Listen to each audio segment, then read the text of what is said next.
यह कहानी एक गरीब युवक की है। वह गरीब युवक कमाने के लिए गांव से शहर आया।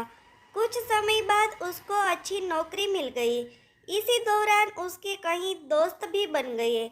इनमें से एक दोस्त का घर रास्ते में ही पड़ता था। दोनों ऑफिस साथ साथ जाया करते थे। वक्त बीतता गया, काम चलता रहा। अब उसे नौकरी में भी तरक्की मिल गई थी। तनख्वाह भी अच्छी खासी हो गई थी। वह बहुत खुश था। आज उसका जन्मदिन है।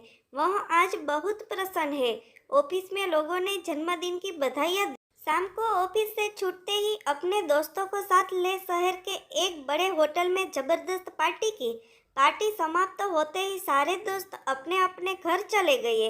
वह गरीब युवक यहाँ आकर इतना घुल मिल गया कि उसे अपने माँ बाप, भाई बहन का जरा भी ख्याल नहीं आया। गांव में माँ बाप ने अपने बेटे के लिए मंदिर जाकर पूजा की, ईश्वर से अपने बेटे की लंबी उम्र की कामना की।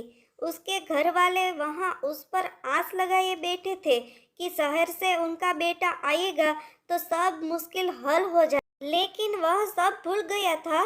उसे दोस्तों के साथ घूमना, पार्टी करना, फोन पर बातें करना, यह करने के लिए उसे समय था। लेकिन अपने घर वालों की ओर कभी ध्यान ज्ञान ही नहीं गया।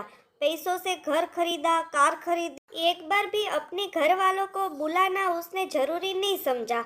ऐशो आराम की सारी चीजें खरीदी, सब कुछ पा लिया। एक दिन वह अचानक बीमार हुआ, अस्पताल में भर्ती हुआ।